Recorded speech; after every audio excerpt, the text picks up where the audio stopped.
Hey folks, it's Cody Stoffer with Playmakers Corner, here to tell you about Code Red Coaching. Competing in athletics means you've lifted the weights, you've watched film, and you've got the passion.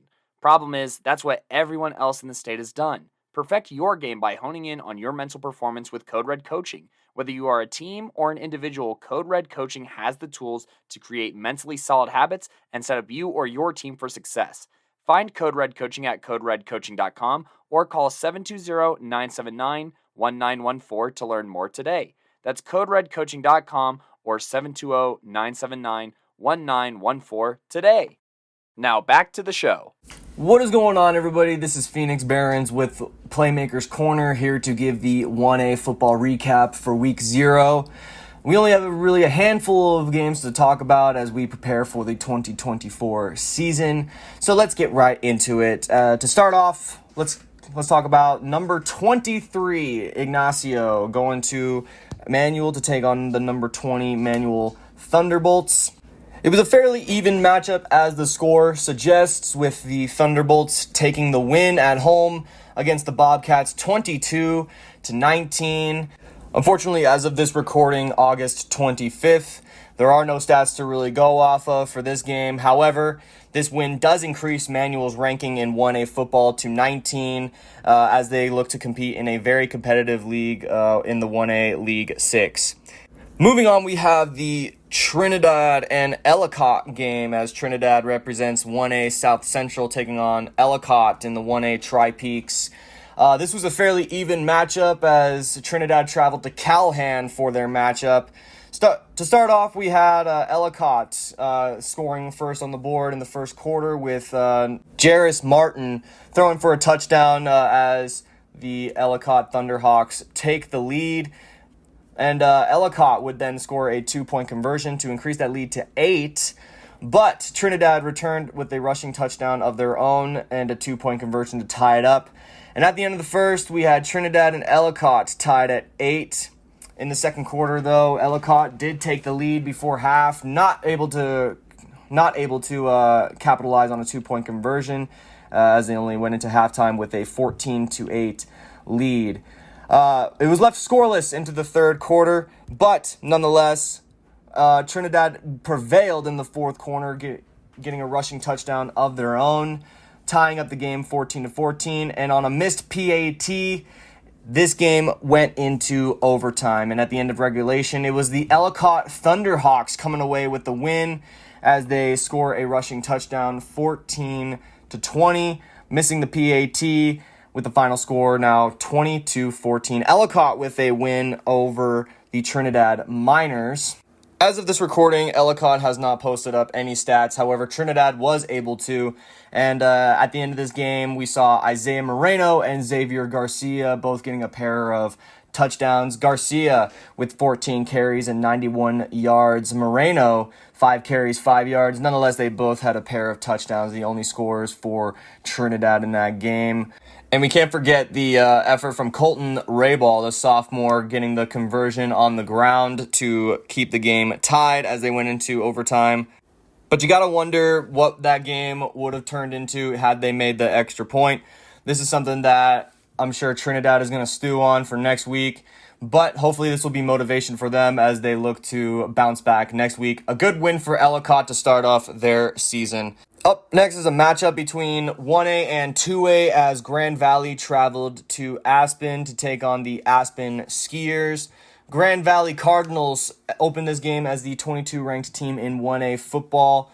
But the Aspen Skiers, they came to play. They knew how important this game was and how a loss to a 1A school would look on their rankings. And they did a pretty good job of suppressing the Cardinals as they were able to end this game with a win, 28-8 against Grand Valley. Grand Valley, they had a pretty good matchup. It's fairly even stats-wise. We saw a total of 185 rushing yards from Grand Valley as well as 207 from Aspen. But the real difference maker was probably through the air, as Aspen went for 128 yards through the air to Grand Valley's 44.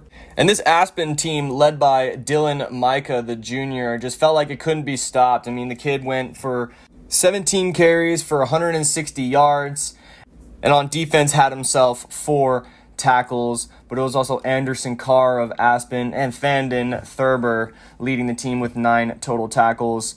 Grand Valley gave a bit of a fight, though, defensively, with 5 tackles for a loss, as well as a monster game from Gabriel Mendoza, the senior, having 18 total tackles, 10 solo, 8 assisted tackles. But their only score of the game came from senior Andrew Horner, who was 5 for 9 for 44 yards, having 1 touchdown and 1 interception, with that touchdown being caught by Jason Skeen, his only reception of the game.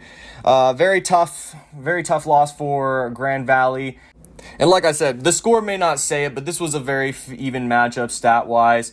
It was just very difficult for Grand Valley to get a score against this Aspen team, and hopefully that's something that they will improve on as they continue on with the season. They went up against a 2A team, so it was a very, very challenging matchup as is. And one thing that they absolutely need to improve on is learning how to score and getting those important scores when needed, especially as they look forward to league play in the same league as Meeker, North Fork, and it'll only continue to get more challenging as their next opponent is the Coleridge Titans, also in the 2A West League as Aspen. Coleridge is coming off of a loss to Steamboat Springs, so this will be a good matchup for Grand Valley as they face a team that is also going to be looking for their first win of the season. Moving from Friday to Saturday, we had one matchup that was a very highly anticipated matchup, especially given the circumstances. Platte Valley taking on the Burlington Cougars in Burlington. Platte Valley last year were part of the 2A Patriot Central League. Now this year they have been reclassified down to 1A football. And what an opponent to face in their first matchup of the season, the Burlington Cougars. Now, I don't know if it was the travel or what, but this was just an absolute beatdown by the Burlington Cougars. Just before halftime, when the score was 14-10, we saw a 70-yard touchdown from Weston Shaw to Connor Haldy to increase that lead to 20-10 going into halftime. An absolute bomb as well. My goodness, what a throw. I'm excited for both of these schools, but Burlington getting the win over Platte Valley has me really intrigued. The final score in that one, 34-10. Both of these schools are schools that I'm very familiar with, schools that I have played in my own high school career. So it was definitely a very interesting matchup that I wanted to watch. But Platte Valley, a lot of questions now. I mean, this is a team that is definitely a very competitive team in 2A, and this is their first year in 1A, and Burlington really showing out. It's a long drive, though, from Kersey to Burlington, so I'll give them that, probably 3 to 4 hours. So I don't know how much of a factor that played. As of right now, there are no real stats posted. However, one of our very own from Playmakers Corner, Gideon Agner, was there to report on the score. So big thank you to Gideon for the help on that. And this is a good win for Burlington, as now they are in front of Platte Valley in the rankings going into this upcoming weekend. And a win over a former 2A school will definitely feel really good as they look to go to Goodland, Kansas. Big-time rivalry. If anybody doesn't really know much about that Kansas and Colorado border rivalry between Burlington and Goodland, it's literally like a few miles apart, separated by a state border. Can't wait to see what happens in that matchup for Burlington, coming off of their momentum, as Platte Valley will look to get back on the saddle, as they will be taking on Strasburg, who recently got elevated to 2A football after spending many, many years in the 1A scene. It'll be really interesting to see how that matchup goes for both schools. And with that being said, that does it for me on the Week 0 1A football recap, and we'll be back next week for more matchups. 1A will probably have a lot more games for Week 1 than Week 0, so stick around. We'll definitely have the updates on that and the recap for that next week. Hello, beautiful people, and welcome back to Playmakers Corner. This is Gideon, and today, or at least for this segment, I'm going to be giving you guys the recap of everything that happened in Week 0 in the 2A classification. If there is a cross-classification game like 1A, 2A, or 2A, 3A, I'm only going to cover the 2A side of it if we have the stats for that. Funny thing is, most teams do not have stats posted yet. Stats I do have are either one of like 3 or 4 teams that posted them or were DM'd to me. So if you want the chance to be featured as a team, have us talk about some of the top guys on your squad, or potentially even have one of your guys be Playmaker of the Week, well, you should let us know what the stats are for the matchup, because even if it's a close game over the number 1 seed, if we don't have stats by Friday, I'm recording this at 11 a.m. on or not on Friday, but if you don't have it in by Sunday, by about 11 o'clock, because right now it's Sunday, August 25th at 11:12 a.m., not much we can do for you there. So, let's jump right into this, starting off with our first Thursday game, which is Wellington versus Colonial. This was the first Chassa tackle football game of the year since it was happening in Orlando. And all around, just a great game altogether. From what I have, we have a bunch of different guys that stepped up.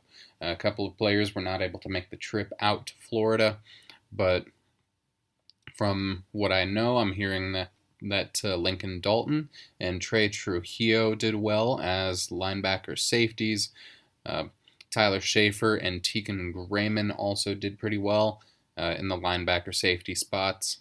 When we're talking about the defensive ends, we have Canyon Breed, who's a guy who's got a number of collegiate offers. Julius Olivo and Ethan Thurns, Ezra Batyargal. From what I've heard, they all performed well. I don't have exact stats on defense, but this is what I've heard. Then we have the running backs. Yet they had to go down to RB3, but Huston Willite, he got 46 yards and a touchdown, and then Kyle Kistner, he had 67 yards and a touchdown and 14 carries. Tanner Gray, he had about 100 rush yards and 92 pass yards. A good portion of those passing attempts were to Tanner McLean, the 6'5", 210 prospect. And really, when it comes down to the score, Wellington went up big early, 27-0 at half, and the opening kickoff was a touchdown return, so then it was 27-6, but really, with 10 minutes left in the game, it was 42-6, and it was over from there, basically. Colonial would get one more touchdown. That the final score was 42-12. Stats that we have, Tegan Grayman, 8 tackles, 1 sack, 1 pick. All around, yeah, just great game. Tanner Gray ended with 2 touchdowns. Very, very solid performance here from Wellington to start their 3rd ever campaign. Next up, though, the first in-state 2A game was Moffat County versus Kennedy. The Bulldogs would take down the Commanders 54-28. And thankfully, we do have stats for this one. Yay. When we're looking at it, 0 passing yards, but rushing-wise, Zachary Hedman, 138 rush yards and 4 touchdowns. Owen Hill, the sophomore, 127 yards and 2 scores. Devin Key with 50 rushing yards. Mr. Camaletti, 1 touchdown and 36 rushing yards. On defense, though, Hedman, he had 8 assists, 3 solo, 11 total tackles. Clayton Vandersloos, 5 tackles. Then you have Devin Key, he also had 5 there. All-around solid performance. And then, funnily enough, Cody Dade, the senior, 5 tackles, but 4 of them were for loss, which is kind of wild. Hedman, though, he also had a sack and a hurry. Vandersloos had a hurry as well, along with Tristan LaPlatte. In terms of other defensive statistics, we have Damian Lira with 2 picks for 61 yards in return, 2 pass deflections, and you have Colby Cheek, 1 pick Vandersloot with a fumble recovery, and then Hedman, he had a pass deflection, a fumble recovery, and a forced fumble. In terms of conversions, well, I think Hedman also had 2 conversions here. Nope, I was reading that wrong, but still very, very good game here. Puts Hedman, Zachary Hedman, in contention for Playmaker of the Week with his 4 touchdowns and forced fumble and a fumble recovery with a sack. And the team's leader in tackles. I know it's a blowout against Kennedy, but still impressive regardless. Next up, you have Montezuma Cortez beating Gallup. That's a New Mexico team, 53-0. The Panthers, no stats for them yet, but it looks like they beat the Gallup Bengals really, really bad in Gallup as well. So they made the drive down. Very, very solid showing there by Montezuma Cortez. After that, you have the Aspen Skiers taking down the Grand Valley Cardinals. Aspen, their half of this, kind of iffy in terms of passing, at least. Carter Kuhlman was the team passing leader. He had 72 yards on 5 for 10, but 5 of those incomplete passes were 2 of those were interceptions. He did not throw 5 picks, he threw 2. Then you have Gavin Delaney. He went 4 for 9 for 44 yards and a tutty. And then freshman Pendarvis here. George Pendarvis. He had 1 pass for 12 yards. 1 pass, 1 completion. Then we have Dylan Micah rushing. He had 160 rushing yards and 2 touchdowns, so that was really the driver here. Carter Kuhlman with 32 rushing yards, and then Andrew Palmaz with 15. In terms of receiving, the leader was Landon Thurber with 58 yards, Jack Barrow with 25, Andrew Palmaz with 17, Pendarvis with 12, and then Henry Hurd, 1 catch for 8 yards. Up next, though, is tackles, where we have Anderson Carr with 9, Thurber with 9, Palmaz with 7, Alex Schlesinger Hall with 5, Calvin Delaney with 4, and then Dylan Micah also with 4. We don't have any other defensive stats, though, but Micah, he was responsible for all but 2 of Aspen's points, all but 4 of Aspen's points, it looks like. Micah, he had 2 touchdowns, 2 conversions, and then Palmaz also had a conversion in there, but just great overall performance here from Dylan Micah, also a Playmaker of the Week contender. Again, Aspen beat Grand Valley 28-8 there.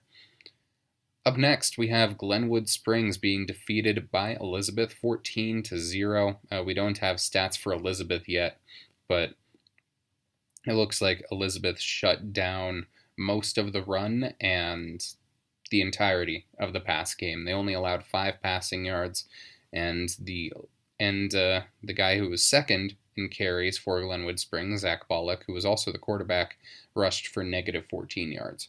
So, very, very good job there. We're able to decently well contain Mason Markovich. Good game here from Elizabeth. 14-0 win to start the year in what was originally just a replacement game. Next up, we have Arvada versus Basalt. Basalt would come out on top, 40-8, which unfortunately is not surprising. Ultimately, it does make sense.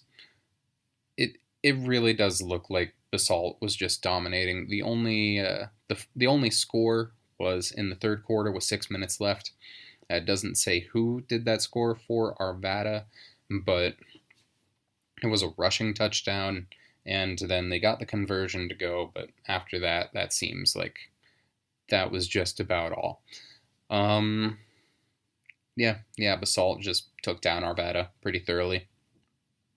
Then finally, we have Coleridge losing to Steamboat Springs. Steamboat Springs actually moved up to 3A, which I have to keep reminding myself of.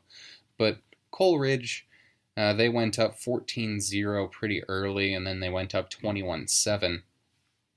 after allowing Steamboat to score. Only one of those, though, only one of Coleridge's scores was on a true offensive drive. One of their touchdowns was the very first play of the game. It was like 70 yards. And then the other one was, I believe it was a kickoff or punt return. I was listening to it on the radio, listening to the Steamboat Springs broadcast of it. But yeah, of the three scores for Coleridge, two of them were like 70 yards, and Steamboat, all of theirs were just working their way downfield. So I'm a little bit concerned about both Coleridge's offense and defense, because if you're not able to consistently produce offensive gains, that's something to be worried about. And if you start out with a 14-point lead, that's not the biggest lead in the world, but I mean, they were able to lock down Steamboat Springs for the first quarter, but after that, it feels like the defense was just Swiss cheese. So, not a great showing from Coleridge, but plenty of games left in the season. And that was all of the 2A games that we had this past week. Again, it's a week 0, so you can't really expect too horribly much in terms of number of games played. This segment will definitely get longer.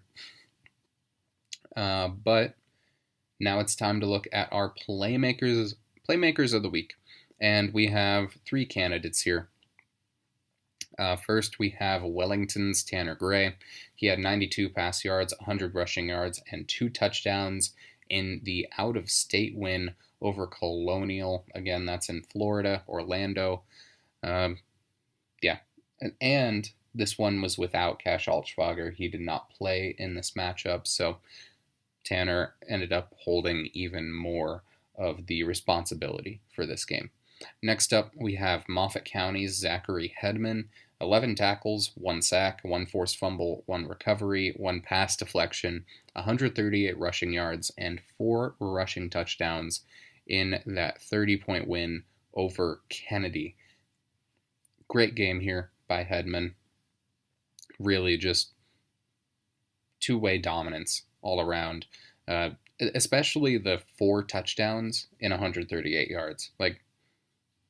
That means that there were probably good amounts where they're in the red zone and Kennedy knows that Moffat County's going to run it, but Hedman still gets those gains anyway and still punches it in from close. Takes a good finisher to do that. Next up, though, and our last Playmaker of the Week contender is Aspen's Dylan Micah. 160 rushing yards, 2 touchdowns, 4 tackles, and 2 conversions in the 20-point win over Grand Valley. I mean, came out, smacked Grand Valley in the mouth. Great game all around here from Micah, but when it comes down to it, we have to make a decision here. Walking you guys through my headspace a little bit here. My perspective is all 3 of these players were facing teams that, even though every team is a challenge to overcome, were not the best. Colonial, not expected to be too good this year in Florida. Grand Valley is expected to be in the bottom half of 1A, and Kennedy has consistently been on the bottom of 3A for a couple of years. But these are all impressive stat lines.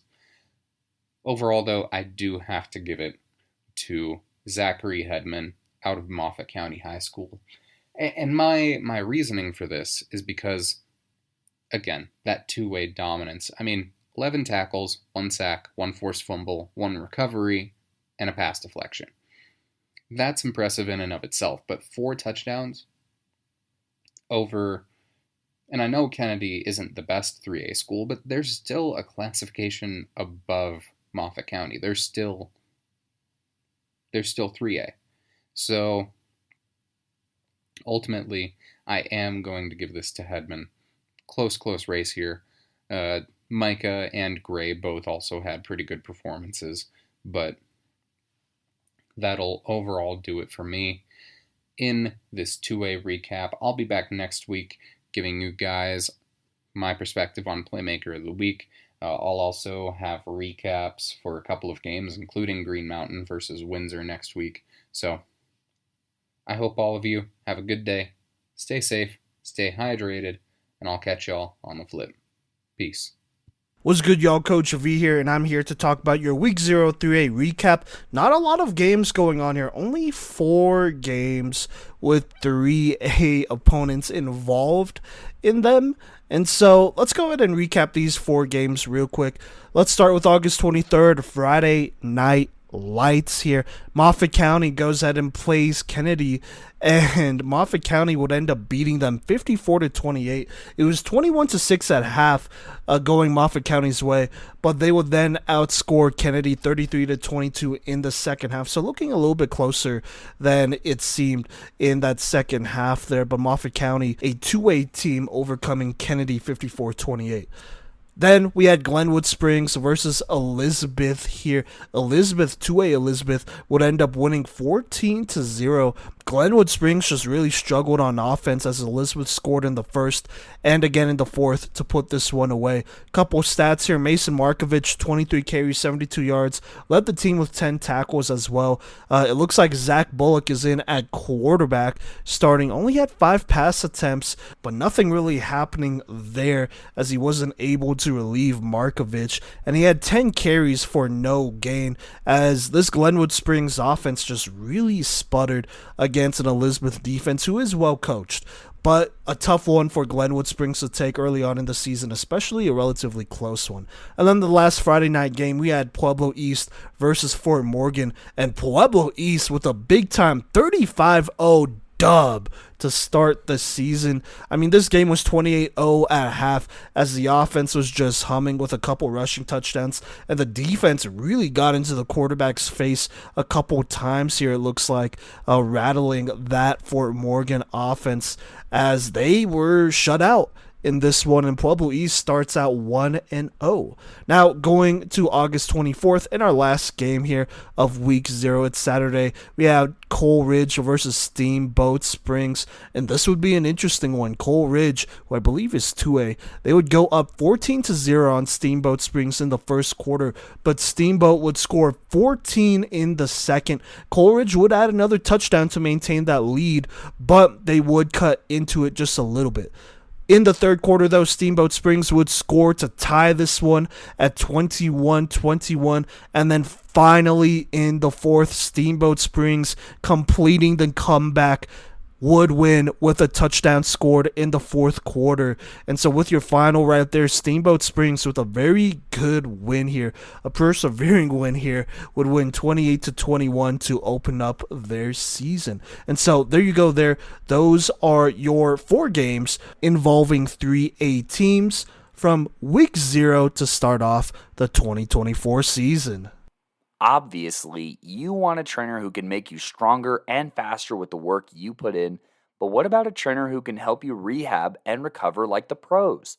Look no further than Junkyard Training, that not only offers specific strength and speed training, but also offers a plethora of recovery and rehab techniques like cryo, cupping, recovery boots, and so much more. Learn more today by visiting junkyardtraining.net or call 303-521-7594. Once again, visit junkyardtraining.net or call 303-521-7594 and get started today. Hello, beautiful people, and welcome back to Playmakers Corner, at least my segment of it. You may know me, you may not. My name is Gideon, and today I'm going to talk about the 4A matchup between the Poudre Impalas and the Monarch Coyotes that happened on Friday the 23rd at 7 p.m. And ultimately, this was Poudre's first ever game in 4A ever since the school was founded back in the 60s, I want to say. They've been in the highest classification of Colorado ball, and so this is their first year in any lower classification than that. And honestly, They didn't win. I'm just going to disclose that now. Monarch ended up winning 29-14, but Poudre had a strong showing. Monarch had a really, really strong showing. And ultimately, when we're looking at it, I think both teams have stuff to be excited about moving forward. So I'm going to, if you haven't listened to one of my segments before, I go through one team at a time, usually starting with the losing team, and then I go through their playmakers of the game before going to the winning team, going to talking about what happened for them during the contest, and then go through their playmakers of the game. I have interviews from all the players that I talked to at the game, and not just I wrote down and I repeat anymore. I have voice memos. Thank you, Apple. And yeah, long story short, we are back for my first game of the 2024 season. So let's get straight into it, starting with Poudre, who in this game, they found a good replacement kicker for Colton Mills Younger, started with a 57-yard kickoff. Then we had a Tyler Trujillo tackle, followed by Justin Booth getting a pass deflection. On offense, Garrett Sims would run for 7 and then 5 more before the new quarterback, Gary Lockman, who he has some tuning to do, but he has potential. I can see it. He ended up throwing to Braden Meyer for 5 and then to Brody Brubaker for 8. Sims then ran for 15 yards and then a 4-yard tutty to make it 7-0 with 5:51 in the first. By the way, Sims, he's got one of those old-fashioned like linebacker collars, and it is amazing, and I love it. On D, though, the Impalas forced a 3-and-out, so back on offense, Lockman ran for 12 on a very shifty go, and then threw to Jackson Thole for 8 yards. Meyer got a first down, but a fumble unfortunately put the Impalas back on defense. This was quickly remedied by forcing a 3-and-out to end the first quarter, after which Lockman ran for 6. After a turnover on downs, Pierce Decker, the 6'7", 6'7", 230-ish. I know he's between like 225 and 235, DN/offensive tackle. Well, got a tackle. And then I believe that Ryan McDowell got one as well. Meyer got in on the action and then got a tackle for loss on the 2-yard line. But as you can probably tell by it being on the 2-yard line, Poudre then allowed a touchdown, which tied the game at 7 with 3 seconds left in the half. In the third quarter, Lockman ran for 5 and then threw to Booth for a really wild 5-yard catch, where normally Booth would have had to be on a ladder to get it. He got that on the tips of his fingers like he was Maniac McGee, but ultimately there was a penalty because of an illegal man downfield. Sims ended up popping off a 30-yard punt on that drive, but Poudre eventually allowed a 27-yard rushing touchdown along with the conversion to go down 15-7 with 8 minutes 42 seconds left in the third quarter. And this is when we had a breakout star emerge. Praise Oliuni. I hope I remembered that right. This kid's the next Jordan Neeson. I'm calling it now. He's got the build, he's got the speed, he's got the vision. Because, and I don't say this lightly, Oliuni had a run for 8, and then the very next play for 6, and then the very next play for 10, and then the very next play, 10 more. An insane stretch of production. Lockman got a play call after that where he ran for 5, but something about that stretch from Oliuni just spoke to me. So I'm calling it now. He's going to be the main guy moving forward when it comes to the more halfback style of offense. I have a feeling next year he's going to be the number 1 offensive option, but yeah, definitely in terms of halfbacks, he's going to be number 1. They have more of a fullback system, splitting between Sims and Meyer, but they got it locked up. In any case, though, the drive did end up stalling on a 4th and 2 where there was a turnover on downs. Calvin Harkin would get in a tackle, but after pass interference, Harkin would get a tackle for loss. Alexander Alcaraz brought a man down, and then the Impalas allowed a touchdown to gallop in, going down 7-22 with 11:50 left in the game. Thole got a tackle along with Decker, but then Poudre allowed a 30-yard spinning juke touchdown reception and run. This made it 29-7 with 8 minutes left in the game. Trujillo got a 29-yard return on the kickoff, but after a couple of possession changes, the play of the night occurred again, coming from Olyuni. I think this might stand for a couple of weeks as the longest touchdown of the season, because he went from his own 3-yard line all the way to the house, breaking tackles and ankles along the way, making it a 14-29 game with about 1:20 left. And I feel bad.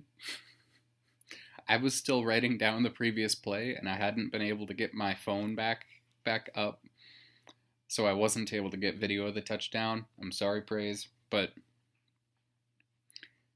it was insane. The Poudre School District has it on their Twitter, so that was play of the game. But outside of that, that's basically all she wrote. Final score was 14-29, and with that, it's actually time to move on to the playmakers of the game already. We're moving through this fast, but first off, we have the aforementioned defensive playmaker of the game, Pierce Decker. Honestly, in the running for playmaker of the game overall as a lineman, but when it comes down to it, Decker just an unstoppable force on the line. It's going to be fun to watch him this year. I think he can make a push for top 5, and he doesn't have the offers yet, but he's getting visits to D1 schools. So it's looking like he might be the first D1 commit from Poudre in a while. And I hope so. I really hope so. When I met him, good guy. I'm not going to take up much more of your guys' time talking about him, but I was able to have a quick conversation with him after the game. Here it is. Pierce, when you're looking at it, it's shaping up. You're going on some D1 visits. Yep. I saw you posted the graphic for CSU earlier today. You might be one of the first D1 players for Poudre here in a while. How does that feel? It's a pretty cool experience. It's always been a dream of mine, since, I started football at 11, 10. And so it's just kind of shaping into how I was dreaming of it. And, it's not there yet, so still got to keep working, but, let's hope it gets there. That's fair. And the race, it was published in the Colorado a couple days ago. Mm-hmm. The consensus is basically it's either yourself, Mason Bandhauer, or Deacon Schmidt as the best offensive lineman in the area. Yeah. And when it comes down to it, that is a damn good group to be in. Yeah. And something about Fort Collins keeps producing these high-caliber offensive linemen. What would you say it is about FOCO that makes us the city of OL? Man, I think it's just the location. It's a pretty good area to live in. You're right next to a bunch of ski areas. It's nice all year round. So, I think that kind of draws a bunch of people to it. CSU is right in the middle of everything too, so CU, that kind of stuff. Yeah. And kind of a two-parter. Again, looking at next week, you don't really have anybody that can rival you size-wise, but it takes more than one offensive tackle / DNs to win a game. When you're looking at Timnath, what's going to be your approach for going up against these guys who probably never faced somebody your size before?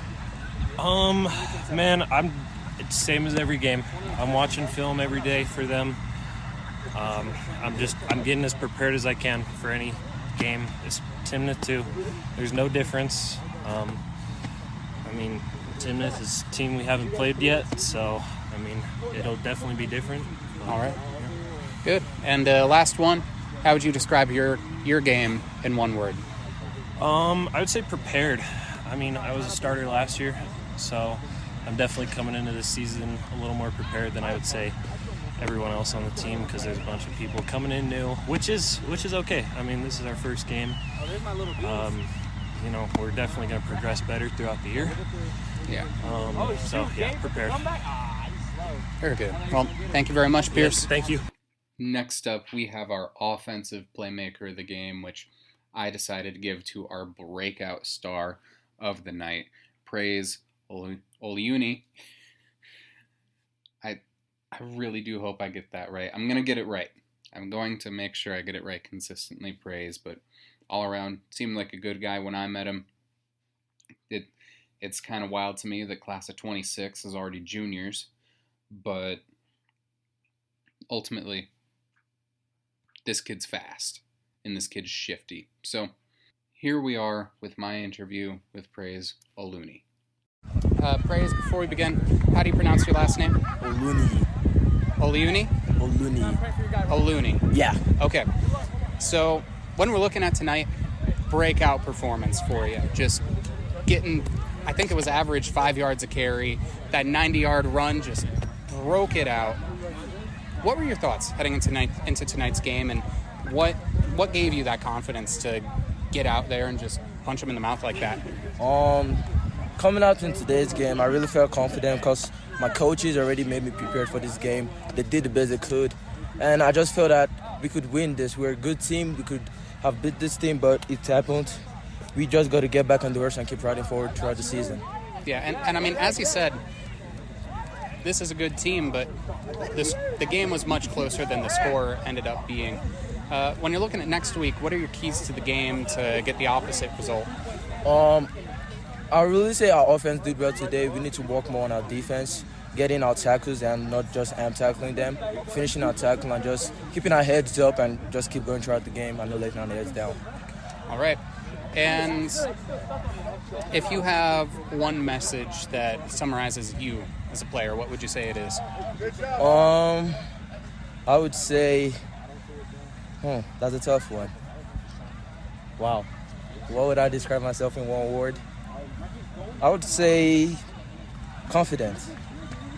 I believe that I can do anything by God's grace, and just like being who you are and just playing the game, having fun and just playing. That gives me more confidence just to do what I do. Oh yeah. Thank you very much. Thanks. Thanks again, Praise Oluni. I think I have it. But after that, we have our co-playmakers of the game, guys who were just getting it done all night for the Impalas. We have Braden Meyer and Garrett Sims. I'm going to start here first with Meyer. Just get this rolling. All around, just a good game. Got some good carries, some really quality looks offensively, but also it seems like every other second I was just hearing his name, and you could feel that he was one of the most experienced guys on the field. So first, we're going to have Braden Meyer. So, Braden, first of all, loving the collar. Every time I'm in Madden, I give my guy that the old-fashioned. But when we're looking at tonight's game, I mean, you were out there making plays all over the field all night against a really quality team that's made the playoffs a few years in a row. How would you describe your first taste of 4A ball after these past couple of years in 5A? Definitely different. The guys are a little smaller, but they hit just as hard or just as fast. So we need to keep the same mentality out of 5A coming to 4A. We have younger guys, so we still need to keep that mentality, next play mentality. All right, and when we're looking forward to next week against Timnith, you're facing a team that was just in 2A last season. They've got some good players, though, the Hochhalter brothers, Cade Geist. What do you know about that team, and what's your mindset in preparing for that matchup? I don't know much about Timnith. I go game by game. So my main focus was Monarch this week. I haven't looked at Timnith too much. But as far as we can't take advantage of them, we're just as good of a team. We have to go into that game just like we do any other game. All right. And if you have one word that would describe you as a player, what would you use? Physical.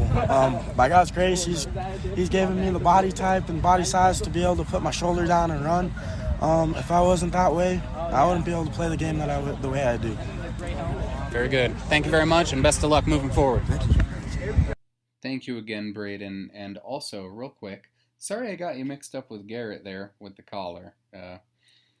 Just been a long day. But now that we are talking about him, we do have Garrett Sims over there. Another just really physical player. Both Garrett and Braden are just the types of guys that if you're on your team, you love them. If you're on the other team, you hate them. They'll just go out there and punch you in the mouth. So I'm here with Garrett Sims, correct? Yes, sir. All right. So when we're looking at tonight's game, coming into the season, there were a lot of questions about Poudre in the first year in the 4A classification. Now that you've had your first taste of 4A competition, how do you feel? I think as a team, we did good, but there's for sure things we can work on. 4A, it's way different than 5A, but we can hang with any team in this conference. All right, and when we're looking at Poudre was already kind of unconventional, being one of the few 5A teams that plays guys both ways consistently, looking back at guys like Jordan Nisa and Colton Mills Younger. How do you feel that aspect of Poudre's game is going to carry on through these next through this season? They really put a stepping stone in the program.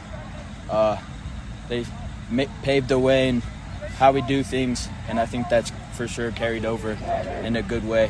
All right. Thank you very much. Yeah. thank you very, very much, Garrett. I appreciated being able to talk to you and catch up and learn more about your view on the game. But next up, we have the other side of this contest, the winning side of the contest, the Monarch Coyotes. Yes, the Yotes losing Owen Mellish last year, but also losing their head coach, bringing on Jeff Santee, whose son, it looks like, is on the JV freshman team for Monarch. But let's just talk about what Coach Santee's opening performance in the black and gold looked like, where the opening kickoff return went for 14 yards, and the first drive was unfortunately a 3-and-out. I believe freshman Zachary Christopher punted for 37 on that one, though, so he's going to be someone to keep an eye on. The defense got a face mask penalty on the punt return, but number 8, who's not listed on the roster, got a tackle. Either him or number 0, but one way or the other, tackle was made before there was a group tackle for loss. Brandon Carlucci got a tackle himself, but Mohai could not stop the run in the first quarter and allowed a touchdown to go down 0-7 with 5:51 in the first quarter. Gavin Fagan returned the kickoff for 20 yards, but this drive was again 3-and-out. After another penalty on the return, this time fair catch interference, Mohai made up for it where Brody Fredrickson recovered a fumble and Ty Watson recovered it. Fredrickson was also credited with the sack, I believe, on the forced fumble. After an illegal procedure call, things really started to click here when Riley Montemayor, the quarterback, ran for 10, but a punt was forced soon thereafter. After a bad snap, Otis Haynes got a tackle for loss to end the quarter here, and this is when things really started to click for Monarch. The Coyotes were able to force a turnover on downs, and then this was with about 10 minutes left on the clock. And Montemayor almost immediately ran for 7. Malachi Payne, a sophomore, I believe this is his first year on varsity, he ran for 7 as well. And then Montemayor threw to Christopher for 9. And then threw to Malachi for 5. And then to Christopher for 12. And then to Malachi for 14. They're two guys with the last name Payne, so I'm going to keep calling Malachi Payne Malachi for the sake of simplicity. But it was just boom, boom, boom, boom, boom, long gains. But even after an illegal man down field call, there was another pass to Malachi for 10. And then following a timeout, You only got 1:25 left in the half. So all that action I just described was over the course of like 8 minutes of game time. And then Montemayor, after the timeout, would throw to Fagan for 8. And then on the 2-yard line, after the offensive line would allow a tackle for loss, Montemayor just brought it in. The 2-yard touchdown, 7-all with 3 seconds on the clock. 3 seconds. Monarch, now for their 2-point conversion attempts, they ended up doing they ended up getting an illegal procedure call on them. So they kicked the PAT. It was 7-7. But for this conversion attempt, they originally did that. And then for a conversion attempt, I'll describe later. Do you know, think about that play with Pat McAfee on the Colts where the offensive line was like 20 feet to Pat McAfee's right, and he was completely unguarded but also lined up at quarterback.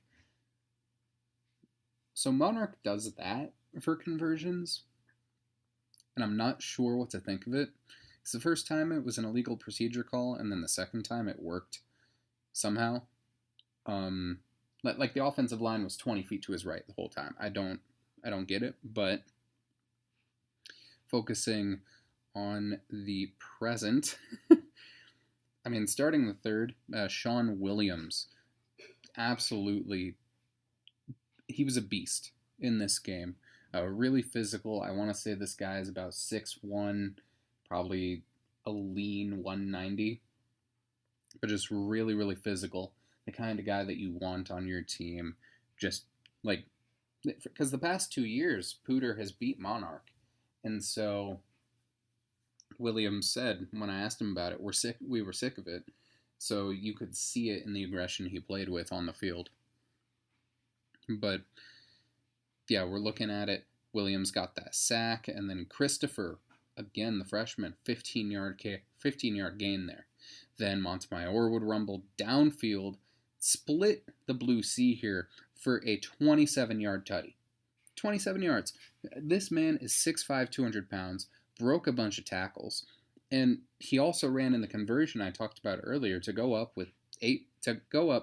15-7 with 8:42 on the clock. He got tackles from Payne and Beelin here, and then Williams got another tough tackle for loss where he would flex on him, and that was on 4th down, actually. So Williams there was able to help force a turnover on downs. And Montemayor, he had this insane throw over to Malachi Payne where Malachi got it, I want to say, 5 yards in front of the line of scrimmage, went around the right, dodged a couple of guys, juked, and then managed to go through a few men. Just, like, a few of them on his back, literally, I want to say. It was really fun to watch. And that connection would be repeated for 15 again. So a 25-yard catch and run, and then for 15. After that, though, Payne was just good. And then Christopher would run for 10 after that, and then once the third ended, Mohai would get another touchdown out of Montemayor for the 15-point lead, 22-7 with 11:50 left in the game. Once back on offense, and after a 3-and-out, Montemayor would throw to Fagan for 10, but Fagan would spin, juke, then run his way another 23 yards for the touchdown, making it 29-7 with 8:09 left. And if I'm being honest, outside of the 97-yard touchdown and the 15-yard run that Malachi had, that was all she wrote. So I'm going to make this quick. We have a few minutes of interviews here. I'm going to get her started with the defensive playmaker of the game, Sean Williams. First, I'm here with Sean Williams from Monarch High School. Yes, sir.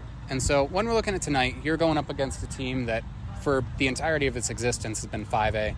All of a sudden, they come in. A lot of people had you pegged as underdogs heading into this, but then you get a 15-point win. Yes, sir. What was your mindset coming into this game? I mean, we've lost those last 2 years, pretty big losses, and I just absolutely hated it. I told my boys in the locker room I wasn't going to take a loss. I wasn't going to leave with one.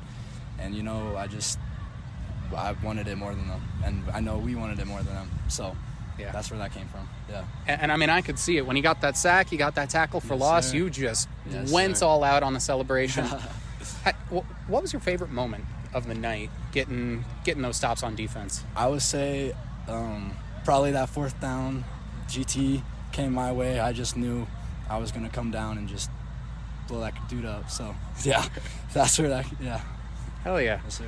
And then moving forward, I forget next week's matchup off the top of my head. That's going to be Longmont. Longmont? At their place, yeah. Okay. Well, Longmont, they don't have Cole Gaddis anymore, but you're going to have to take a new approach to them. Colby Holmes is looking like maybe out for the first couple of weeks.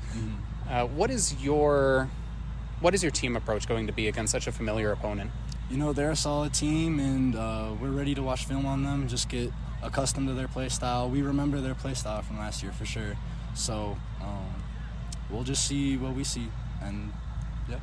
All right, you got a mosquito right here. Got it. Yeah. All right. Thank you very much, Sean. Yes, sir. Thank you. Thank you again, Sean. I think that interview said just about all that needed to be said, but after that, we're going to go to our offensive playmaker of the game, Malachi Payne. Just hell of an athlete. Was getting gains left, right, and center. Just, at least from what I can tell, I'm not a scout, but from what I can tell, just shifty as it gets.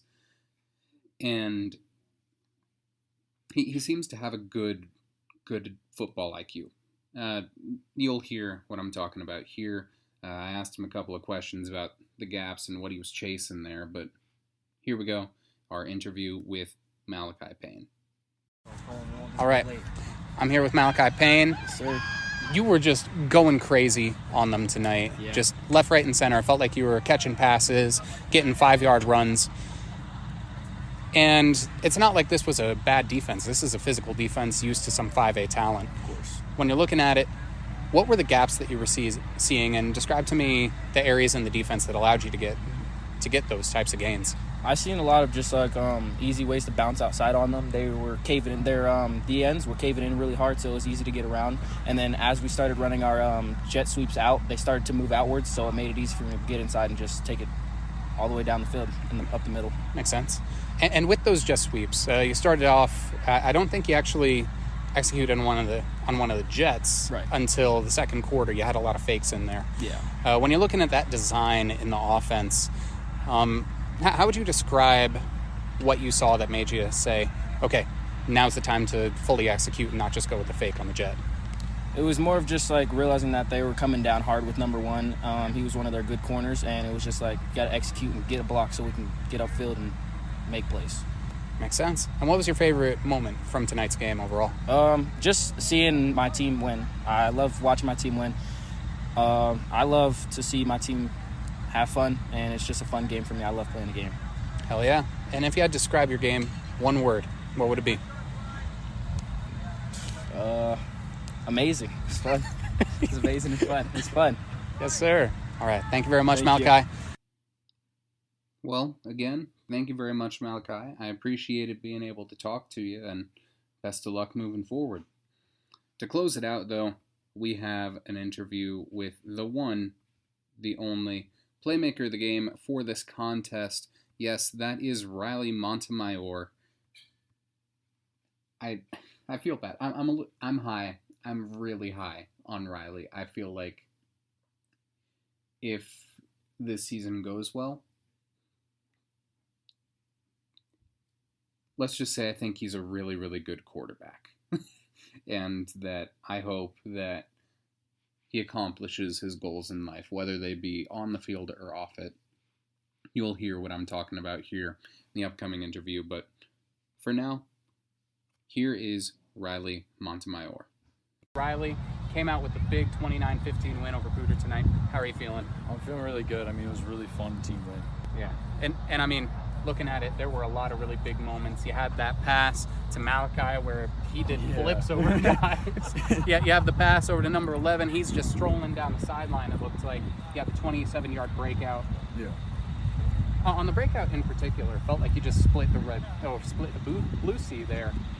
What did you see at different moments tonight that, you go through your scan, but what made you decide now's the time to go? I'd say a big thing was just our line. They were really helping us out, like getting that pressure off of like me so I can make those reads. And then on that 27-yard breakout, that was one of the things where like I both didn't want to get hit to go down, and also they just did their blocking assignment, so I was able to like hit that hole really fast and just kind of go without being like stopped really.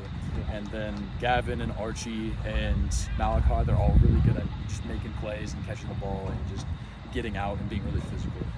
Yeah, that was the perfect word for tonight's game, was physical. Yeah. Because I think we can agree when I say that this game was closer than the score. Yes, it was a 15-point win, but what would you say was the point where you guys pulled away and secured it? I'd say, to be honest, once our defense started rolling and after we got that first touchdown, we kind of knew that we were like on something, because it took us 10 minutes and we ran out that half, and when we came back, we knew that defense was going to get a stop and we were going to get the ball and go score. So I'd say that was probably like right after, is like when we went into the half, we knew that they were tired and that we could come out and just go score. Hell yeah. And I guess the last two things, when we're looking at you as an individual, do you have any plans to play on the next level, or are you trying to do that, or what's the outlook for the next couple of years for Riley Montemayor? I'd love to play college football. That's something that would be amazing for me. But my thing is, I want to make sure I'm getting my education and that like I'm getting somewhere where like I know I'm going to be able to thrive and like what I want to do. But like if football can be a big part of that, or can be part of that, then I'd love it to be, and I'd love to work at it. Hell yeah. And last thing, moving forward again, you got Longmont next week. Insanely exciting game last year. What is your outlook for not only that game, but the rest of the season? I'd say my outlook is we just got to be physical, because when we're physical and we're just going and everybody's like getting really energized, picking everybody up, that's when we're at our best, because the line's like getting really hyped. They're going in, they're blocking, our receivers are blocking, and then like there we'll make plays and block. I can run, they can get passes, like everybody's really just moving, and our defense picks that up too. When they get sacks and they do all that, they get everybody on the sideline just really hyped. Hell yeah, man. And last thing, I guess, where if people want to know more, where can people find you, on Twitter or anything like that? I mean, I'm on Twitter, Instagram. I don't post a whole lot, but like mostly I'd probably say for football and stuff, I'd probably be posting more on Twitter. So and it's just Riley Montu. So all right, thank you very much, Riley. Of course. Best of luck with this season. Thank you. Hopefully another playoff berth. Fingers crossed for you. And hey, you get home safe, brother. Thank you. Of course. Thank you again, Riley, and sorry for holding me up from the bus there. But it was really, really nice to be able to catch up with you and get to learn more about your plans as a player and what you saw tonight. In terms of both of these teams' outlooks, I think that if both of them play their cards right, they could both have playoff spots. Poudre probably in that like 20 to 24 range. I think Monarch, if they play like they did on this night, probably somewhere in the low to high teens, like between like the 13 to 20 spot. That's best case scenario for both of these. But honestly, Monarch just consistently produces good players. And for Poudre, this is a bit of a rebuild year. But it looks like at a couple of their positions, they already have some answers, and they do have some good talent. Next week, in the immediate future, we have Timnith is going to face off against Poudre, going from 2A to 3A. The Hochhalter brothers will have their hands full with Sims and Meyer, and along with Aluni. I think I got that. But, you know, there's going to be a lot there. It's going to be Timnith's first game with their new quarterback and the new offensive scheme, because they brought in a new coordinator. So we will see how that one goes. Should be an exciting matchup, though. And then next week as well, Mohai is going to face off against Longmont. The Trojans losing Cole Gaddis to graduation, and we are unsure on if Colby Holmes will play, but it sounds like he might be in a bit of a tough situation moving forward. So the main guy that I'm looking at is Ethan Atherton to shield whoever is under center. I think Mohai has a good chance of winning this one for the first time in a while, but we'll see how that game goes. And ultimately, that ends it for this section of the game recaps. Again, this is Gideon. I hope that all of you have a good time. Stay safe, stay hydrated, and go out there and watch some ball. There's some good stuff going on this upcoming week, and I'll see you guys at a couple of them. So, catch y'all in Flip. Peace. What is good, y'all? This is Gino with the Playmakers Corner podcast, and I am going to be your guys' guide through the 4A games here in week 0, and I will be your guide through 4A in the first few weeks here of the 2024 season. We've got some games on Thursday, Friday, and Saturday. Only a couple of them, unfortunately, have stats, but we will still be going through each of these games here to see who won. The games that do have stats, I'll go a little more into detail for those games, but let's go ahead and not waste any more time here and start off with our Thursday games here on August 22nd. We just had one game here. This is our first 4A game of the 2024 season, where we had the Golden Demons fall to New Smyrna Beach here in Florida. The Golden Demons fell 41-19. Not a particularly close game. The Demons had 2 QBs come in this game, that being the senior Kalen Hufford. He had 6 completions on 11 attempts for 85 yards and a touchdown. Then you also had the sophomore QB Thatcher Matthews come in and get some snaps as well. He went 5 for 9 for 35 yards. No touchdowns or turnovers. The Demons did not have a rusher go for over 20 yards. I think the leading rusher was Kalen Hufford, who had 19 or 20 yards, but they at least had a senior receiver, Jack Dixon, go for 73 yards on 3 receptions, so that's a big game for him. Let's go ahead and jump right into these Friday games now. Our first Friday game here, we have Rocky Mountain taking down North Glen easily by a score of 31-0. We don't have any stats on max preps for this one, unfortunately, but that is a great way to start the year here for Rocky Mountain. Next game out of Pueblo, we got the Pueblo East boys taking down Fort Morgan 35-0. Another 30-plus point shutout here in 4A. Pueblo East starts out here with a big win over Fort Morgan. Next game here, we got a close one where Highlands Ranch actually fell to Chaparral 21-20 in what ended up being a very, very good game.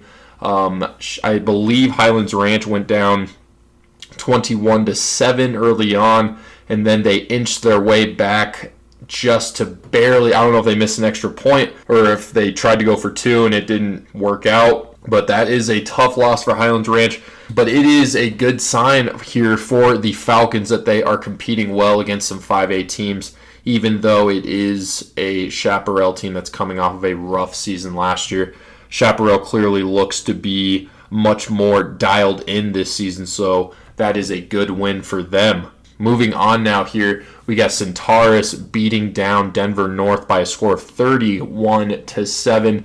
Centaurus obviously getting the new head coach in Aaron Carlson.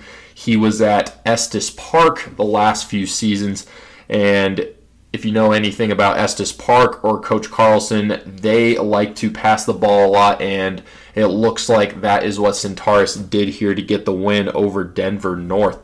We don't have any stats here for this one, so let's go ahead and move on to the next game, in which we do have stats for this one. We got another Pueblo team, Pueblo West taking down Loveland 42-0. That is a big-time win here for Pueblo West. The senior QB, Gavin Lockett, had himself a 3-touchdown performance here. He went 7 for 11 for 77 yards and a touchdown through the air, while also adding 88 yards and 2 more touchdowns on the ground on only 4 carries. That is just ridiculous. You also had Garrett O'Brien, who added a 97-yard kick return touchdown on special teams.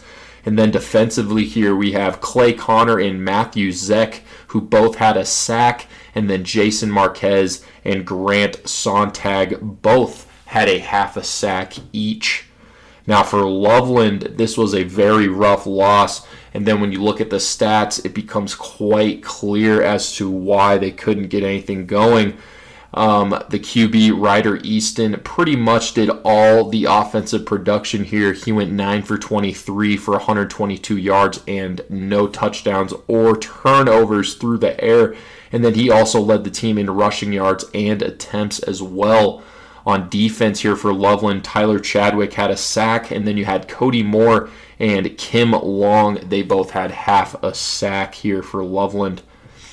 Moving on now, we have Monarch getting a big-time 29-14 win here over Poudre. I don't have any stats for this game, but this was a game that Gideon and Phoenix were able to make it out to. It was one of our games of the week, so make sure to check into that recap to see what happened in that one. Next here, we got Montrose absolutely taking down Durango by a score of 42-16. We know how tough Montrose is, and it is good to see them coming out strong here to start off the 2024 season. They should definitely be a threat here in 4A for the rest of the season. And our last Friday game, we got a couple of Colorado Springs teams here, with Rampart getting the 39-0 win over Falcon. We don't have any offensive stats here for Rampart, but defensively the Rams had 10 tackles for loss as a team, which is absolutely fantastic, including Matt Ring, Nathan Boliston, and Isaac Guinto all getting 2 tackles for loss apiece. Then you also had Drew Lenz, Josh Newberry, and Justice Derrickson. They all had 1 sack apiece as well. And then you had Mark Suppleson and Max Retain, who both had an interception. So it was a big-time defensive effort here for Rampart, and offensively as well, considering the score. But that is a big-time win here for the Rams to start off their season. And that concludes our Friday games. We only got a couple of Saturday games from August 24th that we're going to talk about, neither of which have any stats. We have Denver East taking down Sand Creek 42-0. Obviously, Denver East is a very good 5A squad, but that is obviously not a very good start here for Sand Creek. But Denver East starting off strong here. They should definitely be a threat in 5A. Lastly here, folks, we got Air Academy getting a big-time 35-21 win over Cheyenne Mountain to start off their season 1-0. That offense was rolling in that game.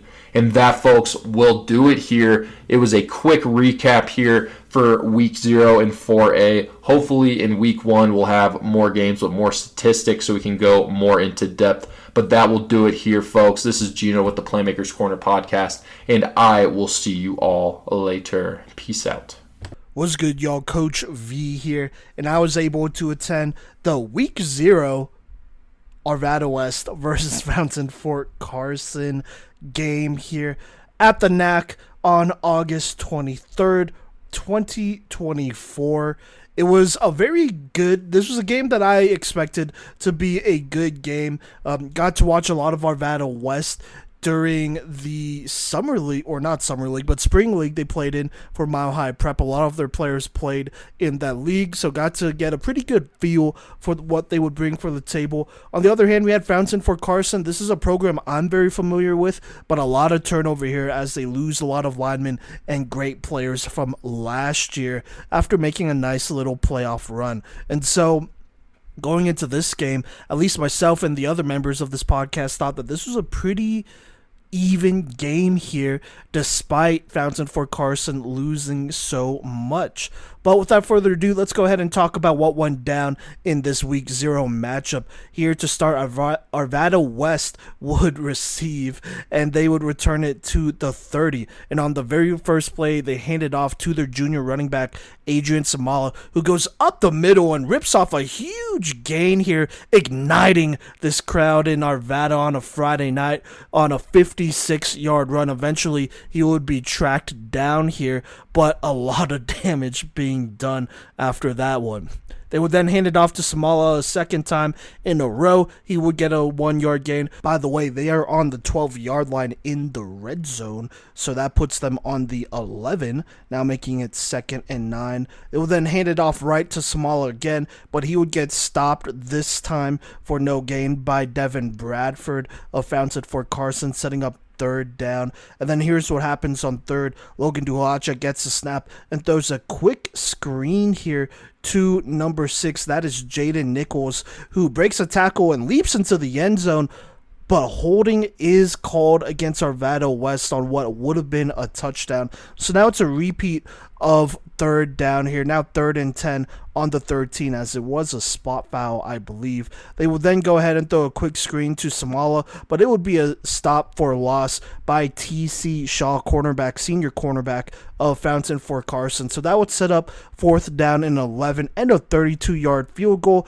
which would be banged through by Arvada West here to go ahead and allow them to take the lead.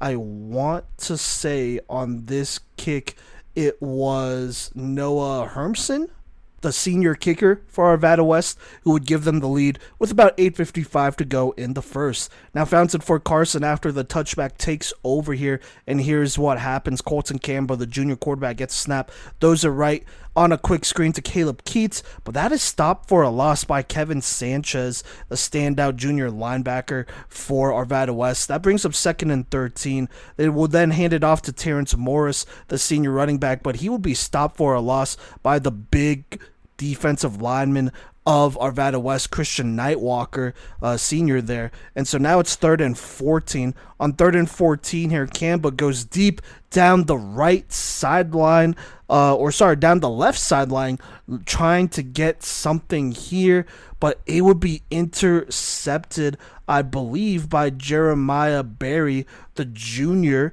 And so that would set up Arvada West on the 38 with about 7:31 left. Now, before the first down play, there would be a timeout called by A West, and then they would run the play, but it would be a dropped pass.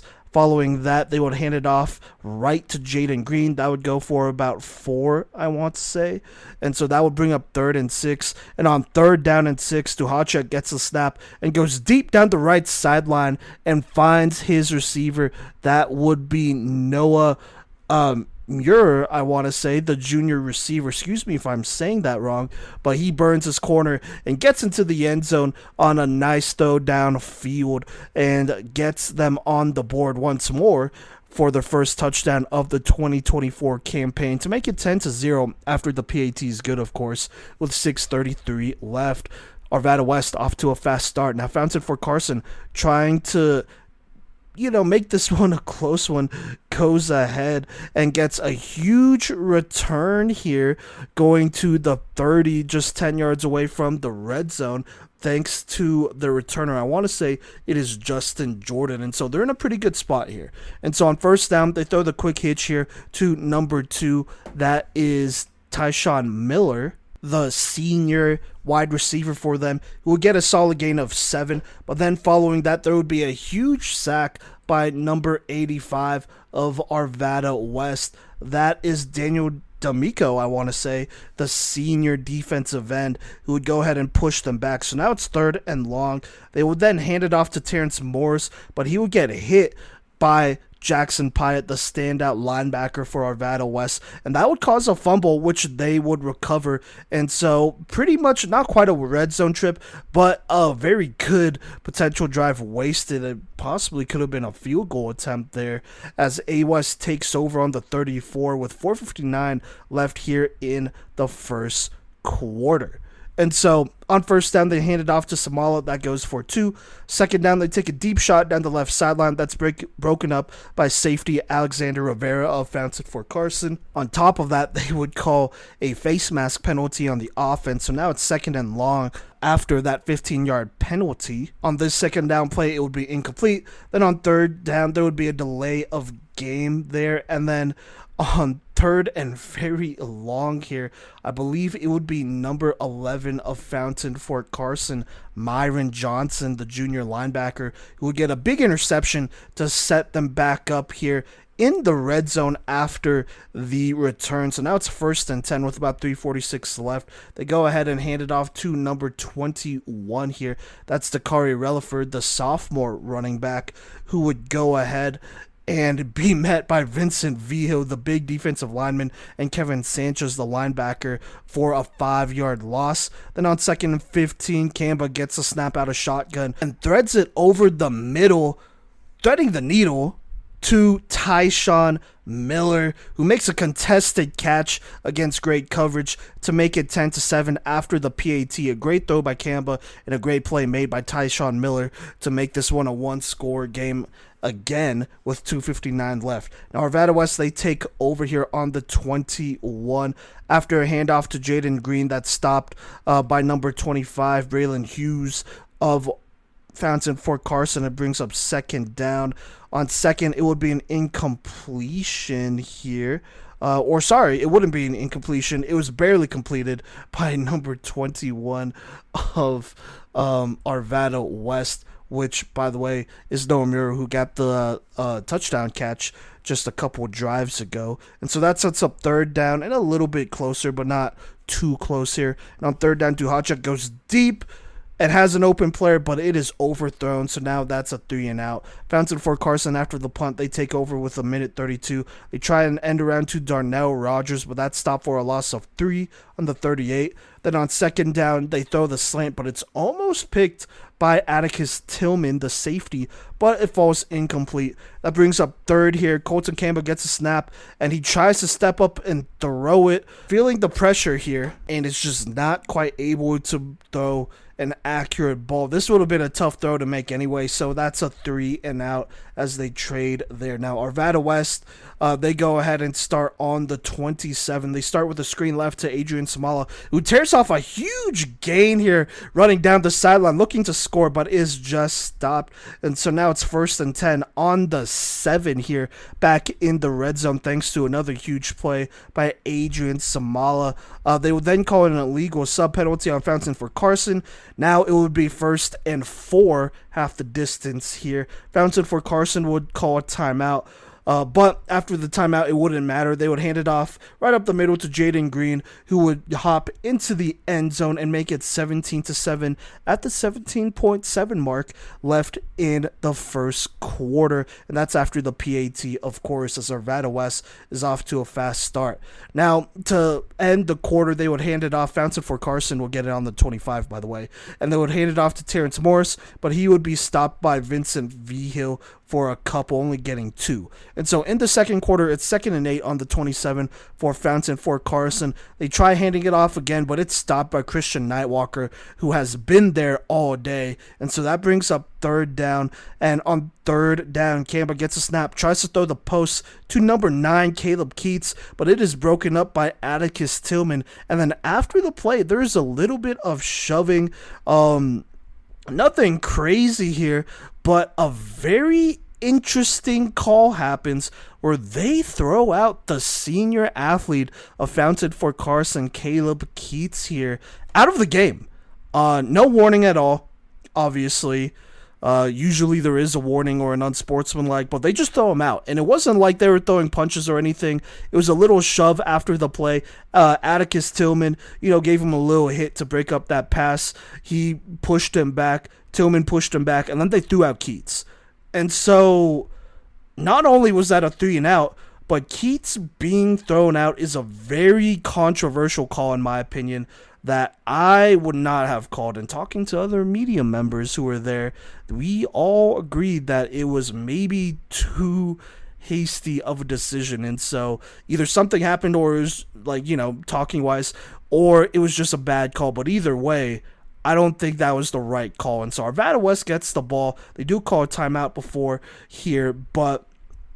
the punt, that is. But just a very tough play for Fort-Carson right before, or I guess right after the first quarter end, right at the beginning of the second here. Now, Fort-Carson would go ahead and punt it, but Arvada West would muff it as two players would run into each other, the blocker running into the returner, and so it's muffed and picked up by big number 99 of Fort-Carson. That is Andre Henry, the 6 foot, 267-pound defensive lineman, and he's running, and they do hit him, and he fumbles, but he was called down, and so Fort-Carson actually gets a first down now on the 30 after that. They'll throw a quick screen to Terrence Morris. That would go left for about 4, setting up second down. They would then hand it off to Morris, but he would go ahead and make a player miss and just almost broke one loose, but would get tackled here, just barely tripped up, but still getting a first down here. Atticus Tillman on that one there. They would then throw a quick hitter to number 7 on the spot route here, it looks like, Elijah Henderson, and he would make it 2nd and 3, getting 7 yards there. They would hand it off to Morris. He would be stopped just short, setting up 3rd and inches, just past midfield, by the way. But they would just go ahead and hand it off back to Terrence Morris, who would give them the first down now on the 48. On first down, Colton Campbell, he scrambles right. He gets a solid 6-yard gain before sliding, They will then hand it off to number 21, that is Relaford here, who would get stopped by a loss by Jackson Pyatt. That sets up 3rd and 6. On 3rd and 6, they go ahead and throw it, and it is to Elijah Henderson, but it's a dangerous pass, almost picked by Atticus Tillman, who's not quite able to bring this one in, but is still there to make the play. It's a 4th down, and they punt it, and this time nothing goes wrong. And so Arvada West takes over with 6:14 left on the 4-yard line. It was a great punt, though, by Fort-Carson. But to start this drive, Logan Tuhacek gets a snap and throws it down the right sideline, finding Noah Muir once more for a big-time sideline catch here. That would be a huge chunk play of about 34 yards. It's now 1st and 10 here. They would then hand it off right to Jaden Green, who gets 1 yard. They would hand it off right again to Green, who would get 7. So that sets up 3rd and 2. But they would go to Green a 3rd time in a row, who would get the first down and a little bit more to put them on the 47. Arvada West would then throw to number 9. That's Balistreri, I want to say, the junior wide receiver. He would get about 9 yards on the curl. They would then throw a quick screen to Zane Stuane, I want to say. Excuse me if I'm saying that wrong. Sophomore wide receiver. He would go ahead and give them the first down and a little bit more actually as well. That would put them on the 29 as they're knocking on the red zone. They would then hand it off to Green though, and he would get the first down, but unfortunately it would be a holding penalty called. So now it's 1st and 20 with 2:22 left.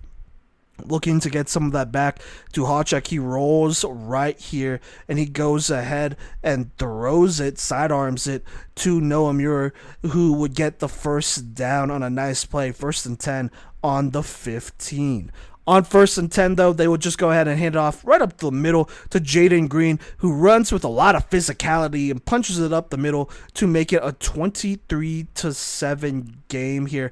PAT would be missed, interesting enough. Now, Fort-Carson, they would try to score right before half, but nothing would work out here as this line is really struggling in this one.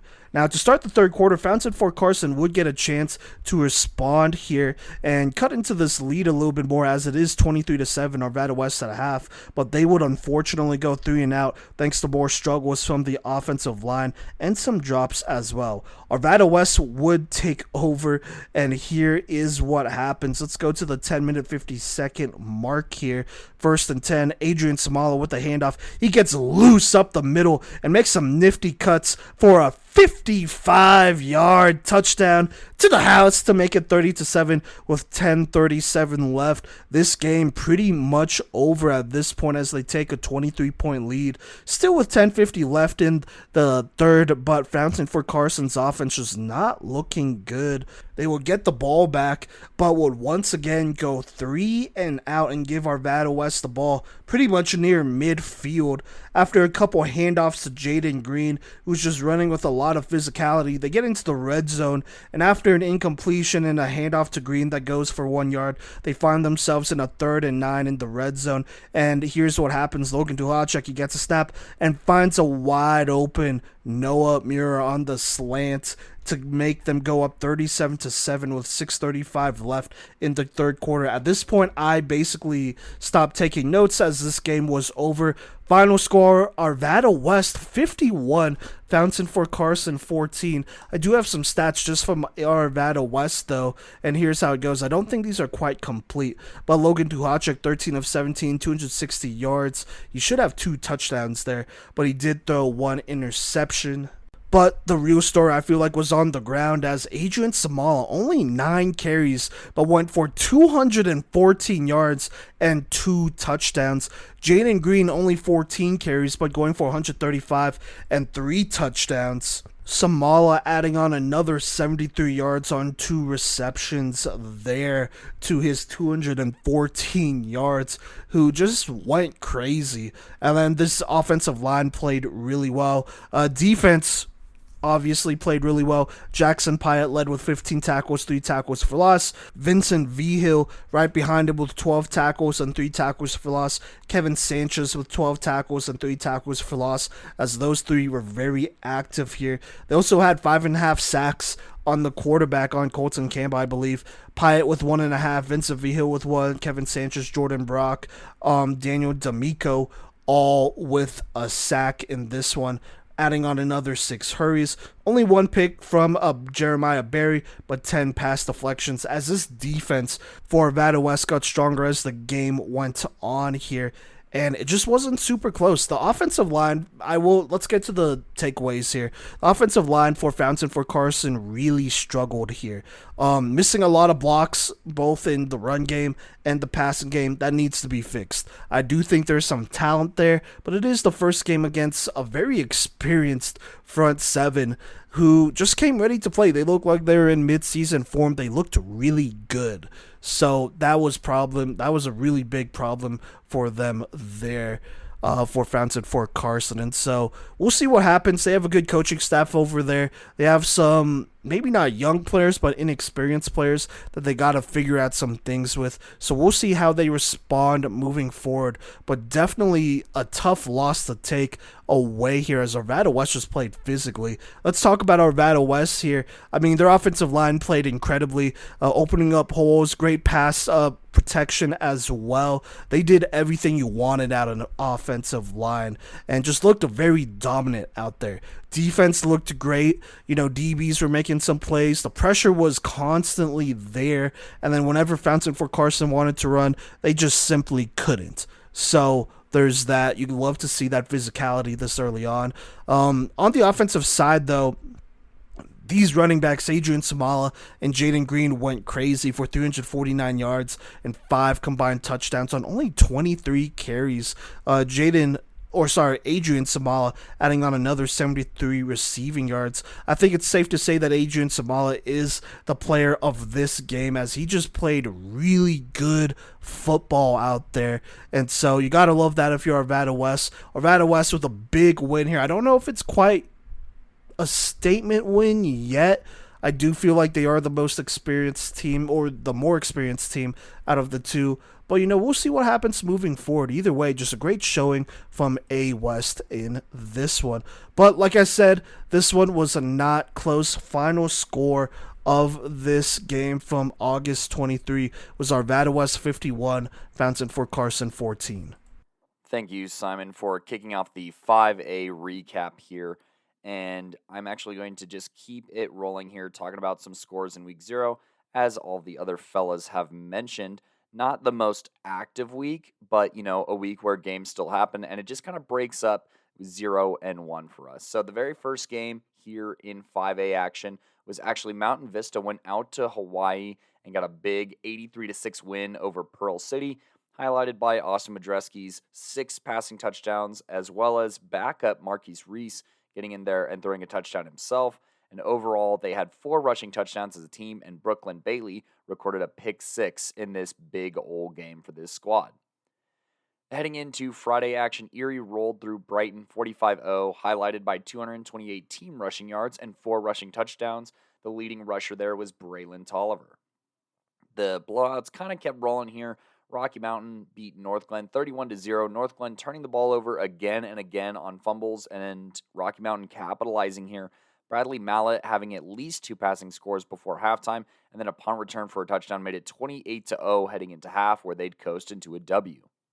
Now we get a little bit more of an exciting game here.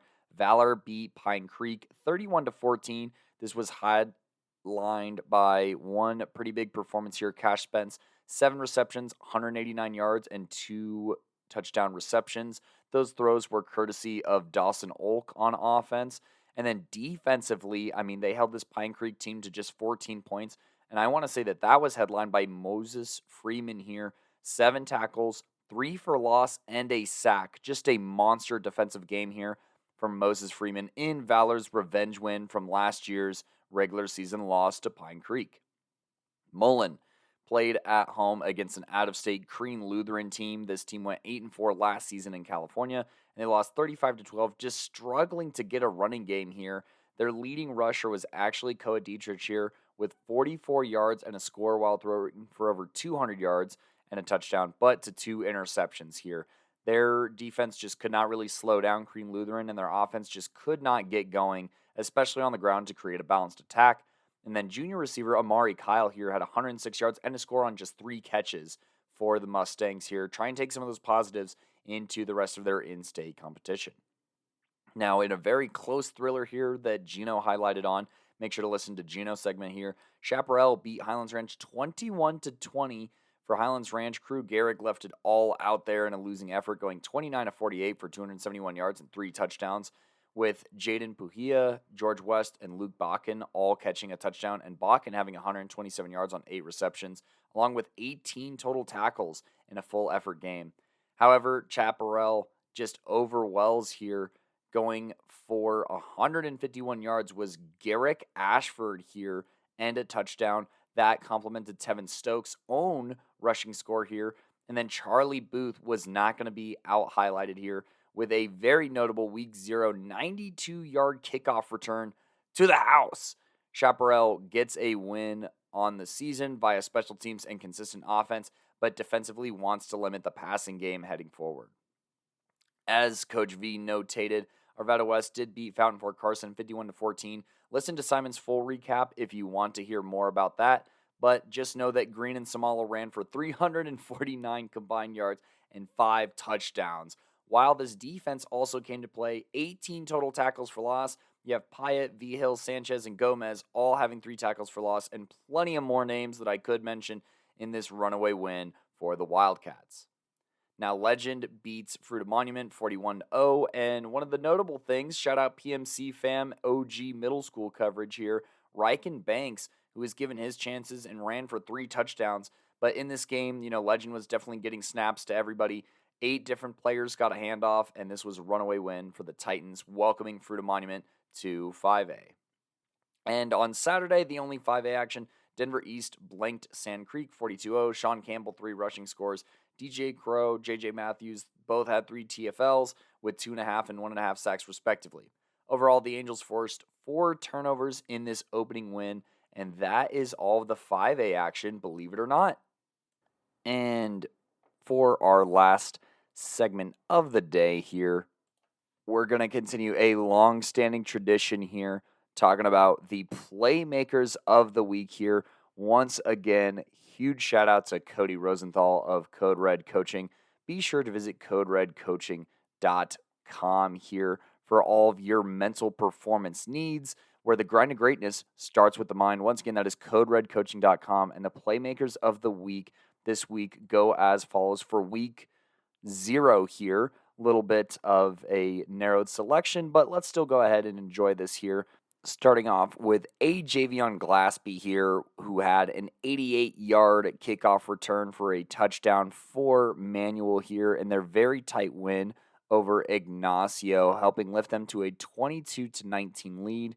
He contributed as well, getting a couple of receptions for 20 yards, but that was the biggest play of that entire game, and it ended up to be a very critical one for Manual here to start off their season with a win. Heading into 2A here, Gideon had a couple of selections, or a couple of nominees, I should say, between Tanner Gray and Dylan Mika, but ultimately gave it to Moffat County's Zachary Hedman here.